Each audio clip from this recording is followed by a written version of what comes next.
موجود آج اجلاس سے موجود نہیں ہے۔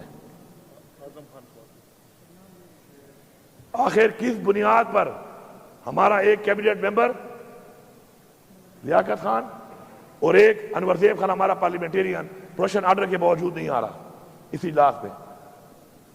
اس کے اوپر میرے خیال میں ہم سب کو ایک پیج پہ ہونا چاہیے۔ کوئی اگر وہاں بیٹھا یہ سمجھ رہا ہے کہ ہر وقت یہ ماحول رہے گا تو یہ تمہاری بھول ہے، کل آپ بھی ہو سکتے ہو۔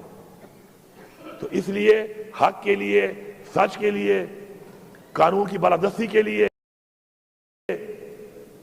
برابری کے لیے آواز اٹھاؤ، اور جو یہ آواز نہیں اٹھاتا وہ اپنے لیے وہ راستہ وہ گڑھا کھود رہا ہے۔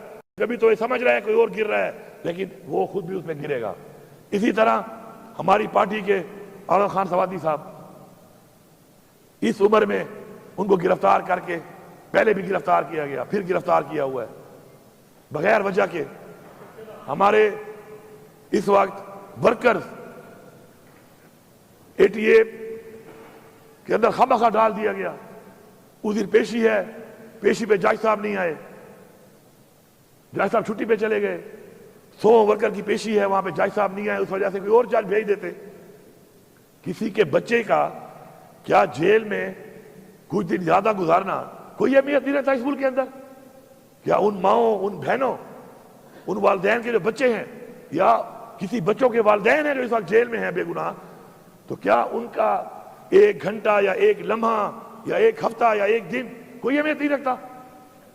کیونکہ یہاں پر اشرافیہ ہے فیصلے کرنے والی، جس کو دل کرے اندر ڈال دو، جس کو دل کرے جو کر دو۔ میں سمجھتا ہوں ہمارے انتظار پنجوتا صاحب ہمارے وکیل ہیں، وہ غائب ہے، کتنے دنوں سے وہ غائب ہے، کوئی پتہ ہی نہیں ہے وہ کہاں ہیں۔ عدالت پوچھ رہی ہے کہاں ہیں، وہ کہتے ہیں نہیں ڈھونڈ رہے ہیں۔ میں تو حیران ہوں، آئی جی پنجاب صاحب آپ کے پی ہاؤس میں تو بڑے دھڑے سے ریجا کے ساتھ تو پولیس گھس جاتے ہیں، ادھر بندہ آپ کہہ رہے ہیں غائب ہے۔ یہ آپ کی پرفارمنس ہے؟ استعفیٰ دو، گھر جاؤ، نہیں کر سکتے ہو تو گھر جاؤ۔ ڈاکہ مارنے کے لیے، گاڑیاں لوٹنے کے لیے، سامان لوٹنے کے لیے اس وقت تو آپ بڑے تیزیاں دکھاتے ہیں، اور یہاں پہ آپ کہہ رہے ہیں جی ہم ڈھونڈ رہے ہیں، پتہ نہیں چل رہا۔ اگر تمہارا بیٹا ہوتا، یہ تمہارا بھائی ہوتا تو پھر اسے پتہ چل جاتا، اور کل تمہارا بیٹا بھی ہو سکتا ہے، کل یہ تمہارا بھائی بھی ہو سکتا ہے۔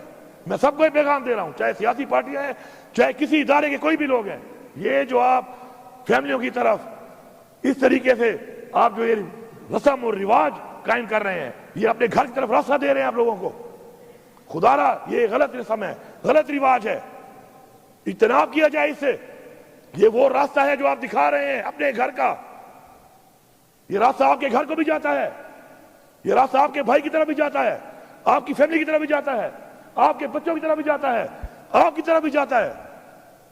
لیکن مجھے سمجھ نہیں آ رہی کہ اس ملک میں کس سوچ کے ساتھ اس ملک کو چلایا جا رہا ہے، کس سوچ کے حامل ہیں یہ لوگ، اور کس سوچ سے یہ سمجھ رہے ہیں کہ ہم تو اللہ معاف کرے وہ سمجھ رہے ہیں کہ ایسا ہی رہے گا ہمیشہ، یا یہ طاقت یا سب کچھ ان کے ہاتھ ایسے ہی رہے گا۔ اس ملک میں کوئی ایسا نہیں آ سکتا اوپر کہ جو ان سے پوچھے گا ان سے حساب لے گا، پھر جب حساب کی باری آتی ہے تو کوئی کان نس جاتا ہے، کوئی کان نس جاتا ہے، کوئی کان نس جاتا ہے۔ یہ ہماری تاریخ ہے، سب نسے ہوئے ہیں۔ پاکستان کو لوٹ کے، غلط فیصلے کر کے، غلط پالیسیاں کر کے، جانی اور مالی نقصان اس ملک اور ملک کی عوام کو دے کر پھر نس جاتے ہیں۔ ہم نے تو یہی رہنا ہے جناب اسپیکر، ہمارا یہ ملک ہے، تو جنہوں نے یہاں پہ رہنا ہے فیصلے ان کو کرنے دو۔ میری عوام سے یہ اپیل ہے کہ یہ وقت آ گیا ہے، یہ وقت آ گیا ہے آج کہ آپ نے یہ فیصلہ کرنا ہے کہ جو چیزیں آپ نے دیکھی ہیں، آپ کے بچے اگر نہ دیکھیں، آپ چاہتے ہیں کہ وہ نہ دیکھیں، تو آپ کو اٹھنا پڑے گا، آپ کو نکلنا پڑے گا۔ فیس بک پہ بیٹھ کر پوسٹ کر کے مزید انقلاب نہیں آتے۔ اب انقلاب ہے، اب فزیکلی آنا پڑے گا، آگے فزیکلی نکلنا پڑے گا، گنتی میں آنا پڑے گا کھڑا ہو کر۔ کوئی بزدل ہے پیچھے کھڑا ہو جائے، وہ سے بہادر ہیں سینے پیش کرنے کے لیے، کھڑا تو ہونا، کیونکہ اگر یہ جنگ ہم نے اب جیتنی ہے اس قوم کے لیے، یہ قوم کی جنگ ہے، کسی کی ذات کی جنگ نہیں ہے، تو ہمیں فزیکلی اس کا حصہ بننا پڑے گا، فزیکلی آگے بڑھنا پڑے گا، فزیکلی مقابلہ کرنا پڑے گا۔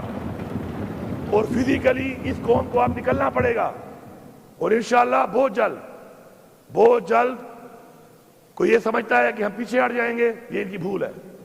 ہم تیاری کر رہے ہیں، اب ایک اور تیاری کر رہے ہیں، ہم تیاری کر کے اب پھر آئیں گے، اس دفعہ مزید ایک اور سوچ کے ساتھ آئیں گے، مزید لوگوں کی سوچ ڈیولپ کر کے آئیں گے، مزید مضبوط ہو کے آئیں گے، تیار ہو کے آئیں گے، اور جب تک ہم اس قوم کی جنگ، حقیقی آزادی کی جنگ میں فتح حاصل نہیں کرتے، ہم وہ پشتوں میں کہتے ہیں نا، یا با سر ماتا ہوا یا با غر ماتا ہوا، یا ہم اپنے سر توڑوائیں گے، اور یا ہم یہ غرور کا پہاڑ ہم توڑیں گے انشاءاللہ۔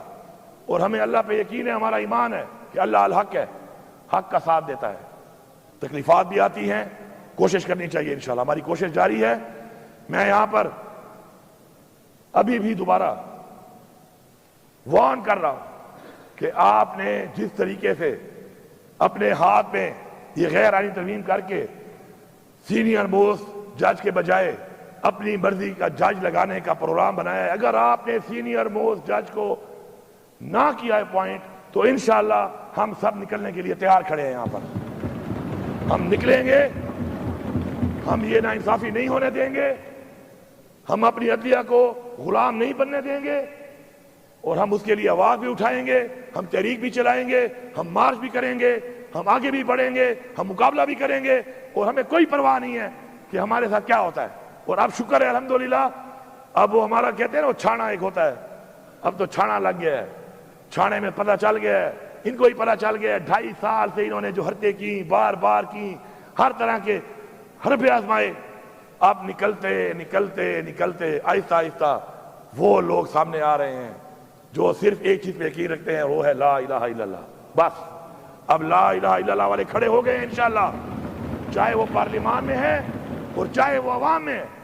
اب یہ لا الہ الا اللہ کا نعرہ لگے گا انشاءاللہ، اور یہ ساری عوام میں سے وہ لوگ نکلیں گے، اور اس یقین اور ایمان کے ساتھ انشاءاللہ اپنی حقیقی آزادی، اور یہ جو فرونیت، یہ جو جبر، یہ ظلم، اور اپنی ذات کے لیے جو یہ ترامیم کی جا رہی ہیں، اس ملک کے قانون کو استعمال کیا جا رہا ہے، اس ملک کے اداروں کو استعمال کیا جا رہا ہے، محکموں کو استعمال کیا جا رہا ہے، سرکاری افسران کو استعمال کیا جا رہا ہے، انشاءاللہ اس سب چیز سے انشاءاللہ ہم آزادی لیں گے۔ وقت قریب ہے، میں پورے پاکستان کی عوام کو یہ پیغام دے رہا ہوں، وقت قریب ہے، آپ تیاری کر لو۔ اب صرف 2 ہی راستے ہیں، ڈو اور ڈائی۔ ڈو اور ڈائی کے علاوہ حل اس لیے نہیں ہے کہ ہمارے پہ بار بار وہ چیزیں مسلط کی جا رہی ہیں، بار بار وہ چیزیں مسلط کی جا رہی ہیں، ان لوگوں کی طرف سے کی جا رہی ہیں جنہوں نے پاکستان کو یہاں تک پہنچایا ہے۔ جنگ ہے نظریے کی، جنگ ہے حق کی، جنگ ہے سچ کی، اور اب یہ جنگ جہاد کی صورت اختیار کر چکی ہے۔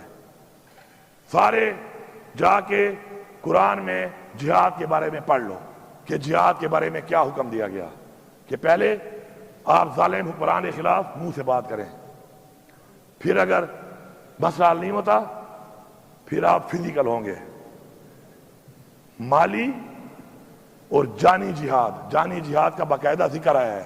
اس لیے نہیں آیا کہ خالی پڑھ لو، اس لیے آیا کہ جب وہ وقت آئے، وہ نوبت آئے، تو پھر جانے دینے کے لیے تیار ہو جاؤ۔ انشاءاللہ ہم لوگ عوام کو یہ پیغام دے رہے ہیں، یہاں سے پختونخوا کی عوام کو اور پورے پاکستان کی عوام کو، کہ ہم انشاءاللہ آپ کو لیڈ کر کے اس کے لیے تیار ہیں، آپ کو ہم لیڈ کریں گے انشاءاللہ، اور یہ جنگ اپنی قوم کے لیے، اپنی نسل کے لیے، اپنے ملک کے لیے انشاءاللہ ہم جیتیں گے۔ بہت شکریہ۔